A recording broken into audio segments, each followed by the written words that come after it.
A show that tackles the big issues affecting the BVI and the rest of the Caribbean. Searches for answers to today's big questions and gives viewers a unique perspective on developing stories. Follow the big story with me, Kathy Richards, only on JTV.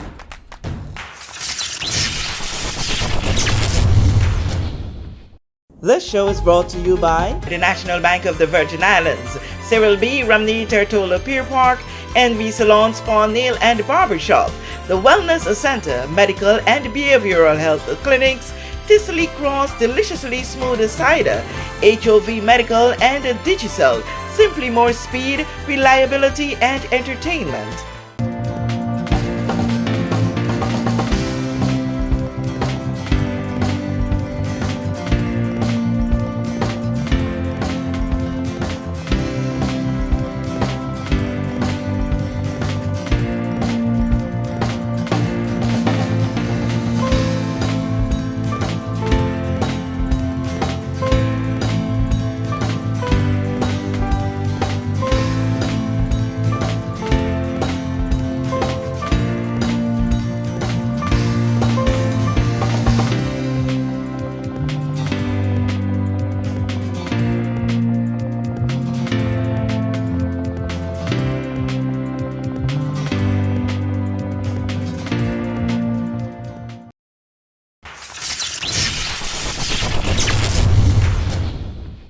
This is The Big Story. I'm Kathy Richards. Want to thank you so much for joining us for this edition outdoors, as we've been doing quite often. But today on Virgin Gorda, it's the 4th of March 2023, and so whenever the opportunity arises, I grab at it. And today I want to sit and talk with the representative for District 9, considering it being what we call the grand finale.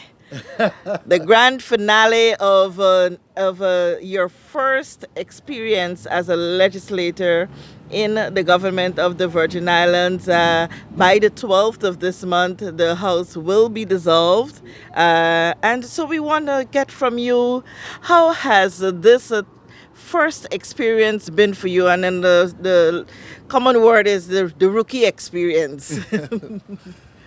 Thank you, Kathy, and welcome to The Big Story. All, looking back at the last 4 years, I must say it has been quite a ride. Lots of ups, lots of downs. Kathy, we just came from a funeral, and it's one of the hallmarks that, to me, I experienced over the last 4 years, is having having sympathy with persons who've lost loved ones. I tried to think earlier today how many funerals I've been to in the last 4 years, and must have been upwards of 40, So I have been here with my people through thick and thin for the last 4 years. And looking back, when I started, I didn't just start with the people with the elections. I started after the hurricanes, 2017. Oh, yes, I remember that with you, along with VG Sharon, Rock, right. Yes. It was a bunch, it was a whole, Yeah. the community came together. Mm-hmm. So I've always been part of the community in whatever it is, their joys, their sorrows, and their celebrations. And when I started politically 4 years ago, looking back, it's been a very, very challenging time. Very, very challenging. Number one, when I started out, I had one of the largest ministries at that point in time. I think the only one bigger than mine must have been the Premier's office. When you look at the subject areas under my ministry. And those would have been? Things like labor and immigration, social security, the Joes Hill Project, natural resources. I mean, it's like 12 different subject areas that I had to deal with and bring under control and try to bring reform and transformation to these areas. And of course, during that period was the pandemic. A lot of things that I wanted to do, we weren't able to do because of the pandemic interruption. Now, many persons will want to dismiss the effect of the pandemic on my achievement. But despite the pandemic, Kathy, I'm so proud of my record. When I look back, I'm going to have a listing coming out very soon of all the achievements we have made together in the 9th district, despite the interruption of a pandemic and despite the interruption of a COI. We have achieved a significant amount of progress here in the 9th district, Anegada and Virgin Gorda. We have done a lot, Kathy, but a lot yet remains to be done. There's no denial about that.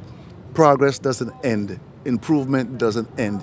You go from one level to the next level to a higher level. So before you even go at what's yet to be done, let's look at what you were able to and not to do. Let's start with the Department of Labor and Immigration. I think my biggest regret there is we didn't get that online portal done in time. For various reasons, various technical issues, that online portal didn't work the way it was envisioned to work. We did all the test cases, they worked perfectly fine. When it came to implementation, I don't think it's even online as yet. We have to get to an online platform throughout all of government services. And I saw a circular yesterday that says by June, X amount of services must be online. I started that. I wanted to see the entire government moving onto an online platform. It was the vision I have for the service. If you're going to be competitive on an international level, you must be able to be an Enegada and submit a work permit or for a trade license or any service you want. You must be able to be on Jahphix and do the same thing. It was the way to go. I can't say I know all the reasons why it didn't work, but that's one of my regrets. It makes the system more efficient, it makes it more accountable, and the people could just be working from remote areas. Okay. For labor in particular, I could recall hearing quite often complaints that ministers come, ministers go. Some, especially in this administration, this is what I would have heard, that it was quite difficult for officers to actually execute and to do what they are paid to do because of interruptions by ministers. Is that How do you see that concern? I'm not sure what you mean by interruptions by the minister. If someone has a work permit, they know it doesn't happen overnight. Maybe it takes a month to do. I think they said 30 days. If somebody hands in a work permit and it's been 3 months and they've been calling labor and can't get an answer, naturally they're going to call the minister. The minister may then call, is there an issue with this work permit? As I have done, and the person said to me, oh yes, they missed a document. Please let the employer know this document is missing. We've been trying to call you without any luck. And I would call them. So I'm not really sure what they say, ministers' interruptions. Ministers don't run the public service. We create policies for the public service to implement. Sometimes circumstances vary where somebody may call the minister, listen, I have this situation here. Instead of 30 days, I may need this thing in 20 days. I don't know if that's what they're calling an interruption. Things like those, I would think. Yeah, I would assume. I can't say I know what they mean when they say minister interruption, because ministers do not execute those things. We handle policies. It's a service to execute. I don't know of any minister who goes into a department and tries to micromanage. How's it going to work? We don't know the systems like that. So I say I'm really not sure what they mean by ministers interruption. Yeah, I get it. To understand it, was that, they have probably limited staff. Let's look at that. That was the conversation, Everybody wants us to do so much and everybody wants this done within a certain time, but yet we are not given the resources to do that, the human resources to do that, but yet we fall under pressure. And the other thing that I heard quite often is, we heard it first in the news. Kathy, it was on your big story first before we in the department would have known about a particular change. And this was coming a lot from the Ministry of Labor and Immigration and Natural Resources. When legislators would have sat and, would have come up with certain policies that were going to be implemented, what was the procedure in making sure that that is fed down to the staff who has to execute it? Kathy, I would think it would be the role of the PS to do. The PS, they are the ones who are the managers of the systems from the ministry's perspective. Most of the time, these suggestions may come from the department themselves up to the minister. So for someone to say that they're hearing for the first time when something came from them, now we could understand if it's maybe a new procedure or something that for whatever reason, because the ministers, we make policies based on feedback from the public. Now, if you sit down with the PS and whoever's in charge of the particular area, and they don't pass it down to the department, I mean, who's to blame for that? Am I to call immigration and tell them, by the way, in discussing with the PS for the ministry, this is what's going to happen? It might be an ideal thing, but I think it's unrealistic to expect a minister to be the one going down to a department to tell the department, oh, by the way, there's a new policy that we are changing, and so forth. So again, I'm not necessarily sure exactly what instances are, the specific ones where the ministry would say, well, or the department would say, the ministry has made a policy that we have to implement, but they didn't tell us until we have to implement it. Okay. And that's probably not a good thing to do. I think to be buy-in is a very key aspect of the public service. The departments must be part of that discussion, that wider discussion as to what direction the minister wants the ministry to go in. Okay. Let's come to your district in particular, Virgin Gorda, Anegada. Let's start with Anegada. One of the things that you went in, you campaigned on a lot. That was lands with Yes. Anegada, lands transport. Uh, we have seen some great deal of improvement when it comes to the land issue, where you had the land advisory committee set up and really did a good job, and kudos to them, because we continue to hear and to see that they are very active and doing what they promised to do. But there are still some fine things that are yet to be done. What are your takes? I know that you are no longer the minister for that subject, but up to the time that you were, what are some of the things that was left for you to get done? Well, the ministry to get done to once and for all deal with that issue. I can hold it for you. This is lands on Anegada, right? Yes. The Anegada lands issue is a very old issue. It's like 130 years old. I am so proud of the significant progress we made getting that problem under control, working with the Anegada Lands Advisory Committee. Right now, as we speak, there are about 200 titles waiting to be signed. Okay. So the issue, I gave lands a high priority because if Anegada is going to progress to the next level, in my opinion, it was best to be it progressed with the persons owning their lands. There's no point developing Anegada and Anegadans are not involved. So I gave it a high priority and I gave it a lot of energy. Situation with transport, we made some progress, but also some regressions because we had the midday ferry one time. That dropped out. We were trying to get more days to get the airport moving. My focus going into my second term for Anegada has to be two main foci: education and healthcare, particularly when it comes to medical evacuations.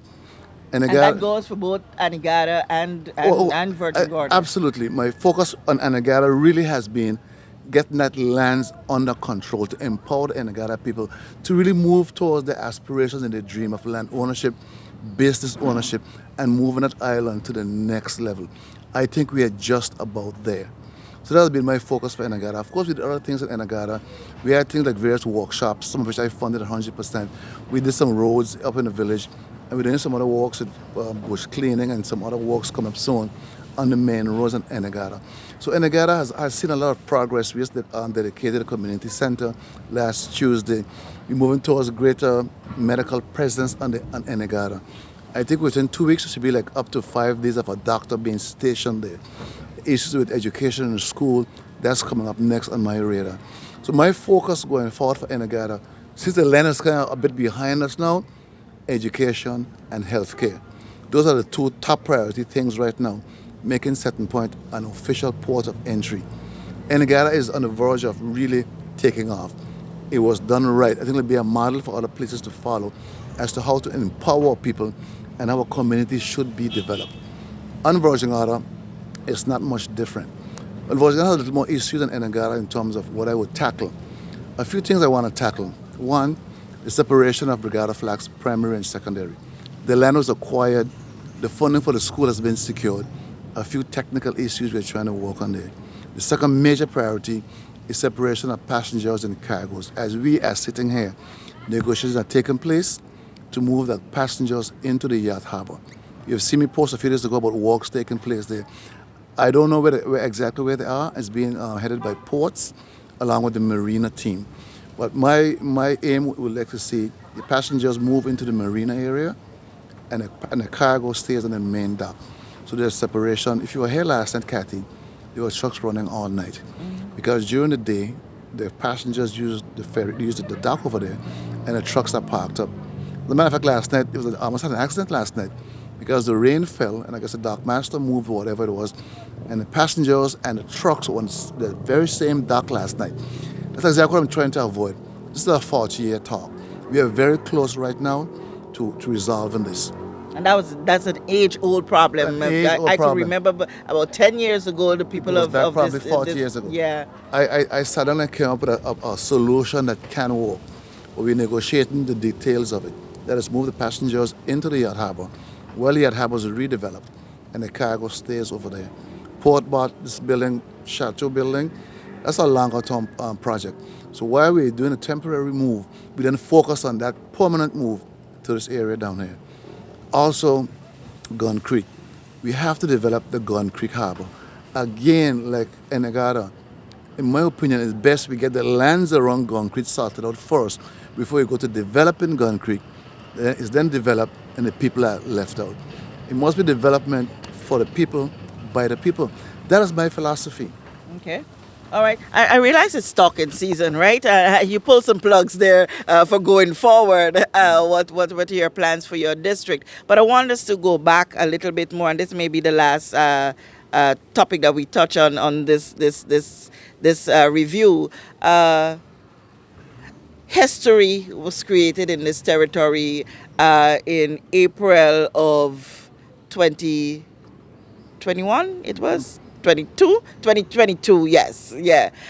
When for the first time we had our premier at the time arrested while overseas, and that has resulted in the dissolving of one government and the formation of another, which became the unity government, where we saw parties from the opposition coming over with the existing government ministers to form. You were one, if you want, for the want of a better term or word, was shoved out of the position of a minister, and you had to revert to just continuing to be your district representative. Review in your simple words that process, what it meant to you and this territory. You know, Kathy, to be honest, when I first heard the proposition and the premier would verify this, I said no. I don't like this proposition. The first one was no, the way it was brought to me first. Then the premier sat down with us and explained to us what it meant, what a unity government really was. This is before I really understood the full concept of what a unity government was. When the premier sat down and explained to us the benefits of having a unity government, I said, Premier, if this is what it takes for the government of the country to not have the constitution suspended, I will happily step back. I wasn't necessarily asked to leave.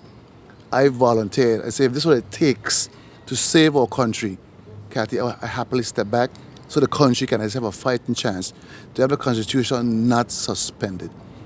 There was no investigation. There was nothing like that. I volunteered. I said, this is what it takes to do it.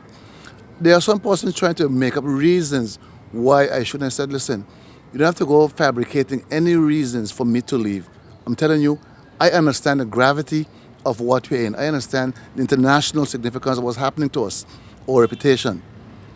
Premier being arrested, and all these things in an international press. This thing was in the Guardian. It was in this. You name the newspaper internationally. It was everywhere. We had to come together and truly put country above ourselves. And say, you know what? For the betterment of this country, I would step back and let somebody have a position if it meant. The same choice I had, everybody else had. Those guys, the person who came into my ministry could have said, I will cross the floor, but I will go on the back bench if that's what it takes to save this country. I didn't have to step down. Those persons, you could be a unity government with all the ministers still in place, if you ask me. But I know how some persons may look. I know how power is and names are to some persons. I don't have that issue. I wasn't mind not being called minister. For some person that was important. They might not have taken up the position of unity government if they weren't called minister. That's my opinion. I had no such issue. The governor said the other day he had no say in who became a minister. I wasn't in those meetings, Kathy. I can only tell you from my perspective. I said, if this is what it will take, if I have to sacrifice my ministerial position for the sake of the country, I have absolutely, and I don't regret doing it either. Somebody else could have said, you know what? I will join the unity government You remain where you are. Let's make it to work with you where you are. I didn't have counterposition to mine. I said, if this was going to take to save our country or to give the country a fighting chance, I, Vincent O. Wheatley, am prepared to give up a ministerial position, a significant cut in salary to save this country. Kathy, I'm about country. I'm not about position and power in all these things. Anybody could tell you, from the day I got elected to now, I've never changed a bit. I go to this, my old people, my seniors. I sit in their yards, under the trees, in the living room. I go to church every Sunday because that's what's important to me. Not a title. Those who want title, that's their thing. We are all different. I'm saying these things don't matter to me. No, some and there was the talk going around a little bit, considering what could have happened. Do you think that if this country would have, if the government and the people would have had their way to allow the government to be dissolved and probably go to the polls, do you think that it was a major risk of having the constitution suspended? That's a question I can't really answer. I've heard the governor saying various things in the media and the premier. I, I can't say. Life goes in one direction. You never really looked at it. No, I mean, Okay. it's what it is. We're here at elections now. The House will be dissolved in a few days' time. And they move into general elections. The candidates will all present themselves and what they stand for. And the people have a choice to choose. I would make sure I distinguish myself from who I am and what I bring to the table. My experience, whether it be as a public servant, my experience representing the BVA and the international stage. I've traveled locally, regionally, and internationally, as far as South Africa, as far as Hong Kong, representing the interests of the people of the BVA with distinction. Scotland, London, so I have a vast experience. I have some persons saying they have experience. You don't have my experience. I have traveled internationally and I've been through COVID with a government as a minister. No, so in wrapping up, Honorable Vincent Whitley, I would have asked one wrong that you would have right. But in this moment, I want to ask you, if you are to return to office, or even if you are not there, what is the one thing that you would be happy to see continue that was started with? I know you mentioned the online system earlier, but apart from that, something that you know that this entire territory would bask in, and can be taken from government to government. What is that one thing that Kathy, for me, it's a very easy question coming from the 9th district where land is so important to us. I would like to see that land distribution program really come into its own. It's like we did Josel there. We have a similar projects, but more affordable in all the districts. We're persons have that opportunity to own a piece of land that they could build a house on or do something with. That's what I would like to see.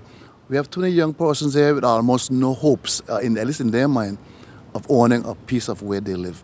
Who owns the country? Who owns the land owns the country. And if you want to inspire hope in all young persons or persons here, a piece of land is a good place to start. I would love to see that land distribution program that I started for the first time in history really come into its own and really do what it was intended to do. Put lands in the hands of all people. Awesome. It was a great conversation. We know now you have some history in your book. You became a minister after so many years for this territory. You would have done so much even before, Yes. but you now have that Yes. in your books. Yes. And speaking of books, I am writing a book. I have my jump drive. Hopefully I finish the first one soon. The usual talk whenever someone says they're writing a book. They hope to finish it soon. I want to thank you so much for taking some time out to have this brief discussion. I wish you, everything that you wish yourself going forward. I pray that it is for the betterment of the people of this territory, no matter where you're from. It's for those who reside here, those who visit here, those who are dreaming of coming here. So thank you again for taking time out for this special visit. Yes.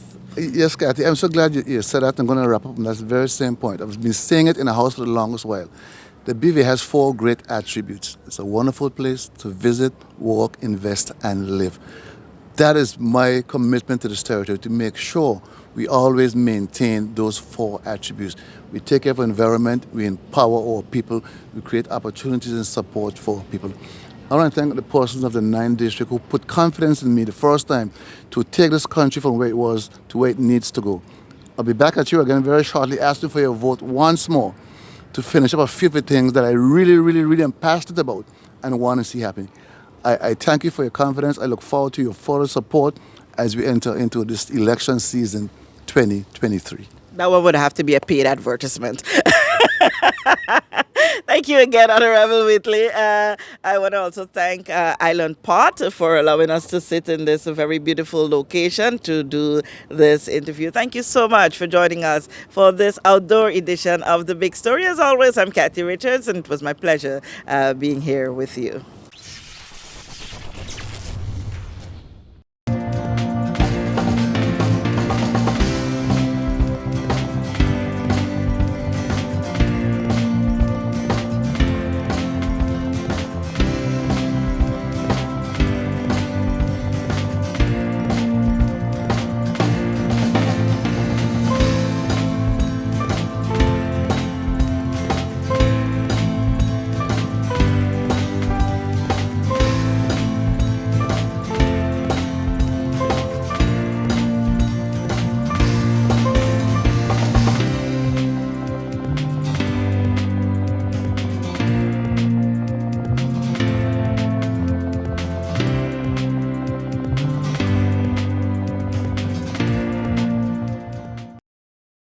We know that where you choose to bank matters, and it is your vote on what your funds do in strengthening our community.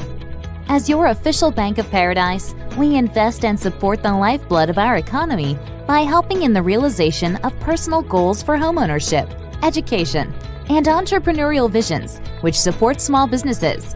We make it our place to connect with persons and worthy causes, and we have been doing so for more than 30 years. Where your money goes and what your dollars empower are your choice. And we thank you for choosing us, a bank that gives where it matters the most, for you, for our community, and a happier tomorrow. The National Bank of the Virgin Islands. Everyone looks to the future, but no one truly knows what the future holds. The number of people under the age of 20 with type 2 diabetes could increase by 49% by 2050. Let it be known that we all have a 30% chance of developing hypertension. Globally, more than 300 million people of all ages suffer from depression. More than 60,000 young adults aged 20 to 39 are diagnosed with cancer each year. Obesity leads to problems such as stroke, heart disease, and kidney failure. No matter your race, age, or color, we are all at risk. These diseases can be managed or prevented if caught early. But with the right medicine and the right doctors to keep us on a path to live a robust and healthy life, we will live well.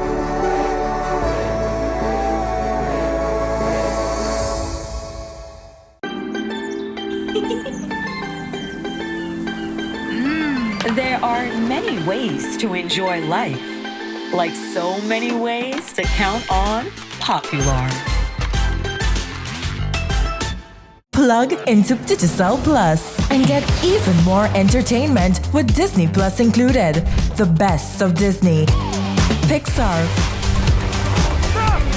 Marvel, Star Wars,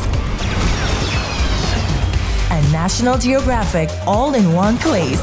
Whenever you want, plug into Plus to enjoy Disney Plus and much more with a home fiber bundle. Sign up today. Digicel Plus.